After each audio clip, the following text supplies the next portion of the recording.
ரொம்ப நாளாக வாத்துவாங்கன்னு நினச்சிக்கிட்டே இருக்கோம், போவே முடியலங்க. இன்னைக்கு தாங்க அதுக்கு நேரம் கிடச்சிருக்கு. நம்ம வாத்து வாங்கிட்டு வந்து அந்த தொட்டி தாங்க விடணும். தொட்டி எவ்வளோ கன்றாவியாக இருக்கும் பாருங்க. இதை முதல் சுத்தம் செய்யணுங்க. நம்ம ஃபர்ஸ்ட் நம்ம இதுக்காண்டி உள்ளுக்கு அந்த அடைச்சிருக்குச்சுல, அதை பிடிங்கூட பார்த்தேன், முடியவே இல்லைங்க. இங்கே பாருங்க, போராடி பார்க்குறேன், முடியவே இல்லை. நான் இழுன்னு பார்க்குறேன், ஒன்றும் முடியலைங்க. கதைக்கே ஆகலைங்க இங்கே வேலையை.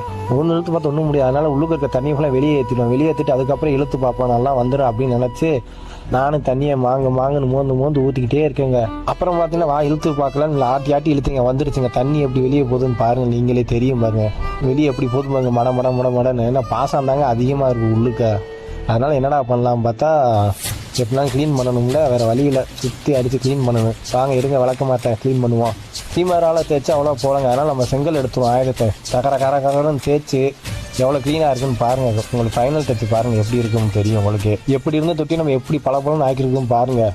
நாளைக்கு வீடியோவில் வார்த்தை விடும் போது பாருங்கள் எவ்வளோ தொட்டி எவ்வளோ க்ளீனாக இருக்குன்னு.